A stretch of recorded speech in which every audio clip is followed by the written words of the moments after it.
단시간에 생기는 것이 아니라 반복을 해줘야 형성이 됩니다. 그러니까 그 복리 효과라는 게 있는 거예요. 겸손하지 않으면 반복은 있을 수가 없어요. 네가 뭔데 나한테 조언을 해. 노력 안 해요, 더 이상.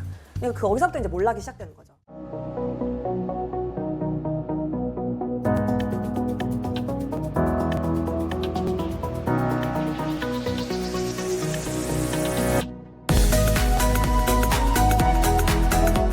오늘 우리 캣타임으로 주제를 반복이 주는 힘으로 한번 정해봤습니다. 먼저 반복하면은 반드시 잘하게 된다 라는 거에 대해서 한번 얘기해 보려고 합니다. 우리가 믿음이 흔들리면 안 되는데 나는 반복하면 반드시 잘할 수 있어 라는 믿음 없이는 사실 반복 안 하거든요, 사람들이. 그래서 나도 결국은 잘할 수 있어, 이 스피릿이 되게 중요한 것 같아요. 그 노홍철이 그런 얘기 했다면서요. 나는 재능이 많은 게 아니라 잘할 때까지 하는 것 뿐이다. 그 말이 맞는 것 같아요. 그러면 우리도 반복을 하면 나도 잘하게 된다라는 사실에 대해서 믿음이 흔들려서는 안 된다. 그 얘기를 꼭 여러분들한테 해주고 싶고, 일을 잘하는 것, 그리고 사회생활, 조직생활 잘하는 것, 사실 이 두 가지 키예요. 그러면 이 두 가지 축을 계속 반복하는 거예요. 그러니까 결국에는 사회생활을 잘하기 위한, 내가 일을 잘하기 위한, 사람을 상대를 잘하기 위한 그 역량들은 단시간에 생기는 것이 아니라 사실은 내면의 깊은 뿌리에서 우러나오는 역량들이기 때문에 계속적으로 반복을 해줘야 잘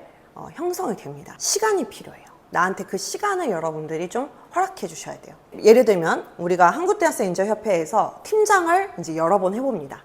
이때쯤이면 이제 기획서 내는 거고, 이때쯤이면 이제 PT 받는 거고, 이제 곧 끝나, 약간 이런 식의 반복에서 오는, 짬이라고 하면은 그 좋은 용어인데 또 거기서 안주하면 안 되겠죠. 그래서 거기서 여러분들이 중요한 거는 피드백을 받아보는 거예요. 나의 일머리가 얼만큼 성장했는지를 지난 기수와 지지난 기수와 비교해서 한번 피드백 해보는 겁니다. 셀프 피드백. 그러는 과정을 반복해야 자기의 역량이 발전할 수 있다. 그리고 어느 정도 수준까지 이것을 목표를 잡아야 되느냐, 대체 불가능한 사람이 될 때까지. 그리고 두 번째는 이 시기에 대해서 얘기하려고 하는 거예요. 여기서의 중요한 부분은 자기 나름대로 걸리는 그 시간을 인내해줘라 얘기합니다. 그럼 사람들마다 성장 속도가 달라요. 그런데 리더십이라든지 일머리라든지 이것도 내 나름대로 성장할 수 있는 어떤 캐파가 있습니다. 거기에 도달하기까지의 속도는 각자마다 차이가 있는 거예요. 그래서 옆 사람하고 비교하지 마시고 자기 기준으로서 내가 어제보다, 그다음에 지난 기수보다 얼만큼 더 성장했는지를 체크해봐라. 결국에는 내가 일머리가 부족하다는 건 무슨 뜻이다? 내가 일을 많이 안 해봤다는 뜻이에요. 내가 사람 상대하는 게 좀 부족하다. 이건 무슨 말이죠? 내가 사람 상대 많이 안 해봤다는 거예요. 그러니까 결국에는 내가 반대로 어떻게 생각하면 돼요?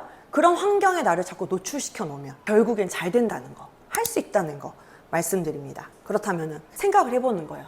왜 많은 친구들이 이 반복의 힘을 알면서도 중단을 할까? 일단은 믿음이 흔들리는 거예요. 좋아질 거라는 믿음을 안 가지는 거예요, 스스로에 대해서. 오히려 본인이 조급, 본인이 옆 사람과 자꾸 비교를 해요. 그러니까 이게 더디고 너무 포기해버리고, 그럼 결국에는 자기 개발의 흐름이 끊겨버리는 거예요. 그러니까 제가 생각하는 거는 이 목표의식과 믿음이라는 게 같은 결인데 이 부분을 마음속 가져가야 된다. 그리고 이제 두 번째는 쉽다고 무시하는 거예요. 예를 들면 줄넘기도요. 그 이영표 선수 제가 동영상 한번 보라고 했잖아요. 이영표 선수가 말했던 게 뭐예요? 뭐 땀 30방울까지는 그렇다 치지만 땀 30방울에서 31방울까지 넘어가는 그 단계가 사실은 30방울이 2번 있는 거다. 그래서 우리에게 그 이영표 선수가 주는 메시지는 뭐였냐면은 반복이 주는 복리 효과를 믿어봐라, 그거였거든요. 그러니까 저도 그거를 좀 신뢰해요. 제가 이 리더십을 경험하면서 만 10년 정도까지는 저도 이게 맞는 건가 저게 맞는 건가 알쏭달쏭 했던 것 같아요.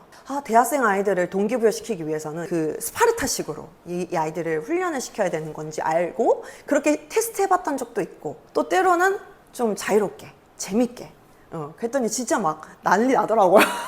이건 아니야.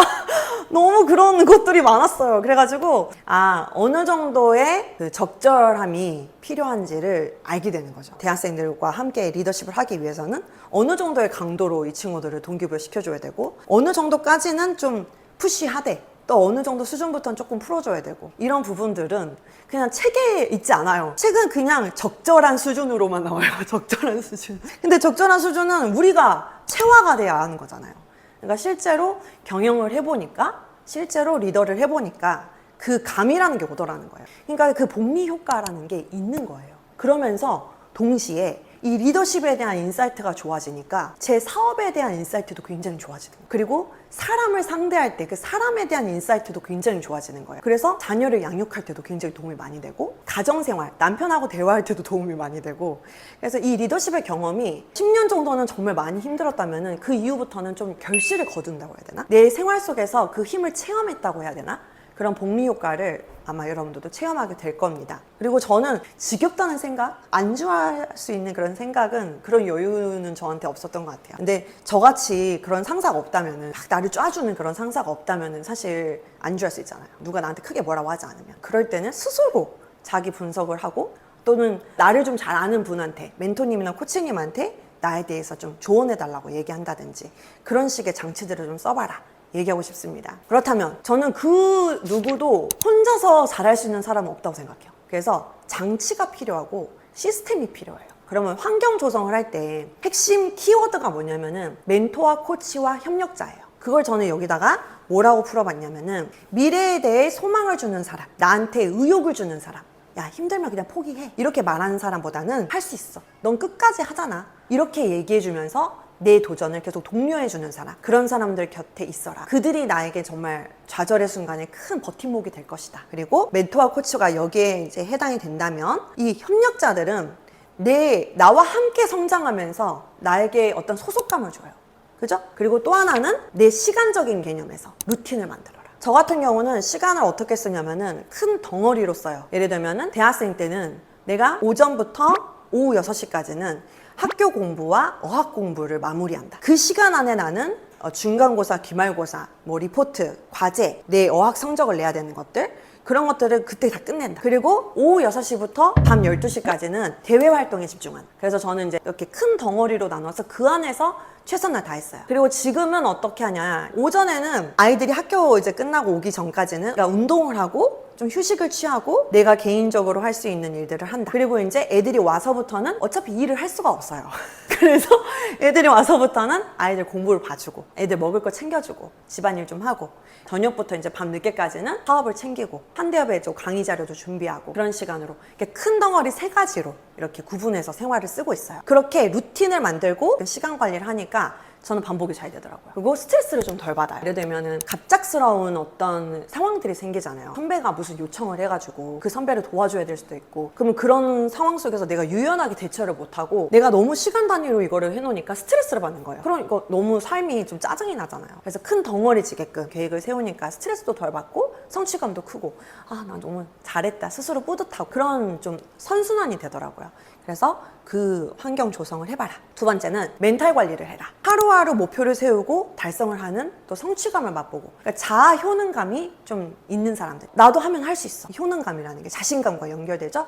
그래서 목표를 세우고 달성하는, 이제 인내와 끈기는 뗄래야 뗄 수 없는 키워드가 겸손인 것 같아요. 겸손하지 않으면 인내와 반복은 있을 수가 없어요. 왜냐하면 사람들은 교만하다라는 키워드만 생각을 해요. 겸손의 반대는 교만하다. 그런데 저는 경험을 해보니까 그게 아니에요. 겸손의 반대 키워드는 교만도 있고 열등감도 있어요. 교만과 열등감은 사실 같은 뿌리에서 나와요. 아, 네가 뭔데 나한테 조언을 해. 그리고 나 정도 실력이면 이제 더 이상 인풋은 안 해도 노력 안 해요, 더 이상. 거기서부터 이제 몰락이 시작되는 거죠. 그리고 또 열등감을 가지면 또 비교하기 시작하는 거예요. 그러면서 또 이제 중단해요. 그래서 제가 말하는 겸손은 올바른 자존감. 나는 무조건 다 할 수 있어, 이거 아닙니다. 우리가 인간인데 어떻게 다 할 수 있습니까? 내가 못하는 거 분명히 있는 거다. 내가 다 잘할 수는 없다. 그리고 나라고 해서 왜 실패하지 말라는 법이 어딨냐. 나도 실패할 수 있다. 이런 생각을 하는 거예요. 그러니까 난 불완전해. 그러니까 노력하면 돼. 계속 채워나가면 돼. 내가 쉬지 않고 포기하지 않으면 돼. 이러면 되는 거예요. 그래서 저는 그거를 여러분들한테 강조하고 싶습니다. 그리고 제가 말씀드린 반복을 했으면 하는 그 두 줄기, 처음에 뭐였죠? 실무 역량, 일하는 머리, 그리고 조직 역량, 사회 경험. 이 두 가지는 너희들이 포기하지 말고 계속 반복해야 된다. 다 결국에는 사람들하고 같이 일하는 환경을 겪어야 돼요. 사람들이 좋은 사람들만 있나요? 아니에요. 비정상적이다, 비상식적이다, 이런 사람들 되게 많아요. 그래서 그런 사람들하고 같이 일을 해야 됩니다. 그러니까 근데 그네들하고 같이 어울리기 위해서는 좀 견뎌내면서 내가 이거를 꾸준히 리더십을 반복해 나가고, 내가 팀워크를 계속 꾸준히 해나가고, 이 역량을 키워나가기 위해서는 내가 겸손해야 되는 거예요. 보면은 열등감 있는 사람들이 질투심이 많아요. 그리고 비교도 많이 하죠. 근데 이런 것들을 그럼 건강하게 극복하는 방법은 뭐냐? 그 감정을 내가 솔직하게 인정할 때 되게 시원한 마음이 들어요. 오히려 내가 이런 불편한 감정들이 있다면 솔직하게 인정하고 투명하게 관계를 맺으면서 건강하게 극복해라. 그 얘기를 좀 해주고 싶습니다. 그래서 나눈 포인트는 두 가지를 한번 얘기해 보려고 해요. 첫 번째는 반복할 수 있는 환경을 어떻게 만들 것인가. 그러면 이제 우리 한대협에서 주기적으로 여러분들이 멘토링과 코칭을 받는다면 누구에게 어떤 내용을 받고 싶은지 한번 나눠보시고, 두 번째, 제가 말했던 그런 버팀목이 되는 사람이 있다면 누군가, 그리고 그 사람과 지금 현재 나는 잘 지내고 있는가 한번 나눠보시고, 두 번째는 멘탈 얘기했죠? 나는 왜 사는가? 나는 왜 열정적으로 살아야 되는가? 이거에 대해서 한번 얘기해봐라. 그리고 나는 겸손한 사람인가? 쉽게 오만해지진 않는지, 자기를 비하하진 않는지, 나의 불완전함을 인정하는지, 타인의 불완전함을 또 포용할 수 있는지, 이런 측면에서 자기를 좀 체크해 보시고, 혹시라도 이 한대 활동하면서 또는 한대 바깥에서 내가 열등감을 느끼거나 질투하는 사람이 있다면 좀 인정하고 건강하게 소통해봐라. 그런 시간을 한번 이 나눔 시간을 가져보기 바랍니다. 오늘 캣타임은 여기까지 하겠습니다. 감사합니다.